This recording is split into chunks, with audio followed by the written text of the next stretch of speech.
सभी समाजवादी साथियों, बहुजन साथियों को जय भीम। समाजवादी साथियों को हुल जोहार। मित्रों, हमारे चैनल समाजवादी क्रांति को सब्सक्राइब करें और शेयर भी करें। मित्रों, आज हम आपको बता रहे हैं कि गौतम बुद्ध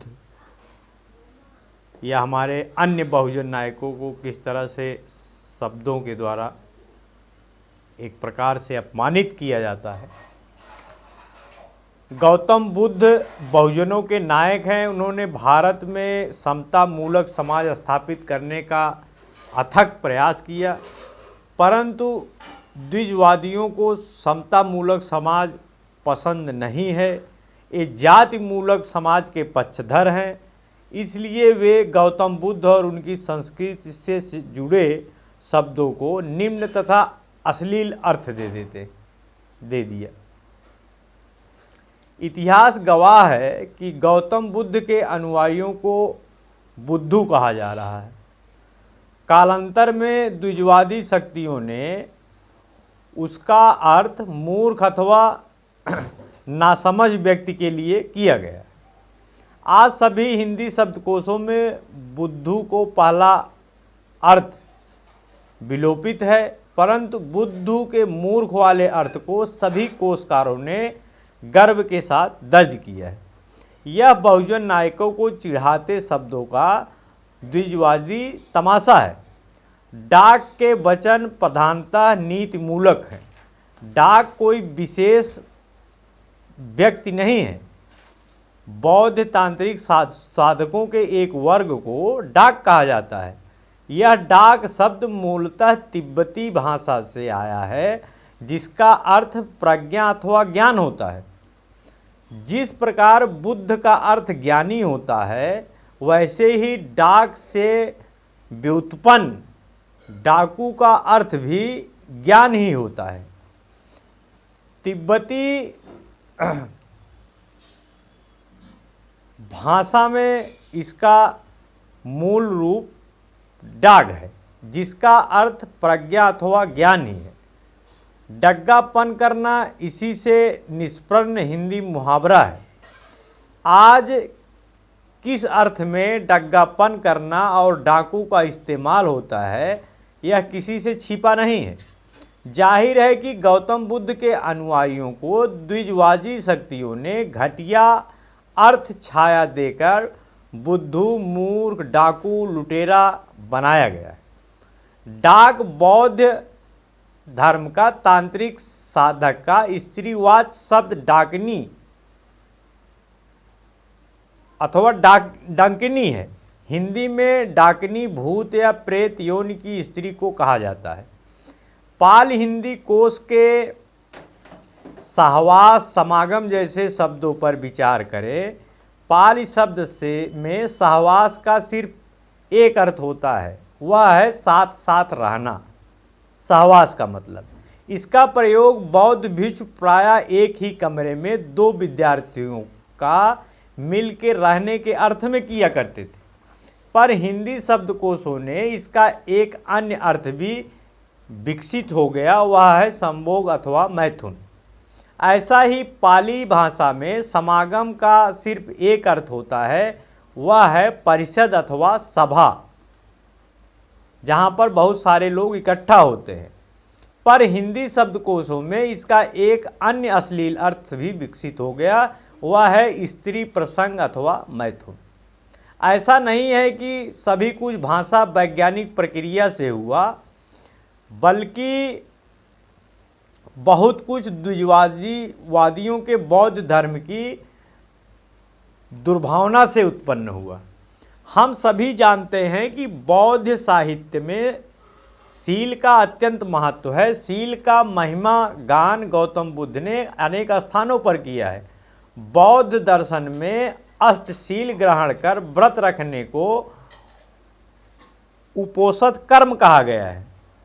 चर्या पिटक में शील की अनेक परमिताएं भी हैं। भिक्षुओं के लिए 10 प्रकार के शील में पंचशील का अत्यंत महत्व है। पर आज का मीडिया शील भंग का इस्तेमाल किस अर्थ में करता है यह किसी से छिपा नहीं है। बौद्ध सिद्धों पर व्यभिचार करने और फैलाने के अनेक आरोप लगाए जाते हैं। कई इतिहासकारों ने उनकी कविताओं को अश्लील घोषित कर दिया। वह इसलिए किया कि सिद्धों की रचनाएं एक जात विशेष विरोधी हैं। वास्तविकता यह है कि प्रायः सिद्ध निम्न जात के हुए हैं, इसलिए उनकी उपासना में डाकनी, कपाली, डोमनी व रजकी जैसे निम्न वर्ग की नायिकाएं साधना के अवलंबन के रूप में गृहीत होती थी। सभी नायिकाएं प्रतीकात्मक पर आलोचक सिद्धों को उनके साथ काम मुद्राओं में प्रस्तुत कर दिया है। नाग पंथ को सिद्ध की परंपरा की अगली कड़ी माना गया है। नागपंथियों में सबसे अधिक प्रभावशाली गोरखनाथ है। गोरखनाथ के नाम पर हिंदी में एक शब्द प्रचलित है, गोरख धंधा। गोरख धंधा प्रायः ऐसे गलत कार्यों को कहा जाता है जिसके माध्यम से अवैध कमाई होती है।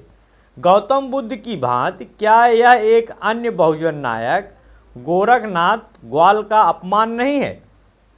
ऐसे शब्दों के प्रचलन से आगे के दिनों में यह माना जाएगा कि गोरखनाथ साधक नहीं बल्कि तिकड़मबाज थे। ऐसा तिकड़मबाज जो अवैध साधना के बलबूते अवैध कमाई किया करते थे। गोरखनाथ योगी थे। योगी से ही जोगड़ा शब्द निष्पन्न हुआ। हिंदी में उपेक्षा सूचक जोगड़ा शब्द नकली अथवा बनावटी योगी के लिए प्रयुक्त होता है। घर का जोगी जोगड़ा।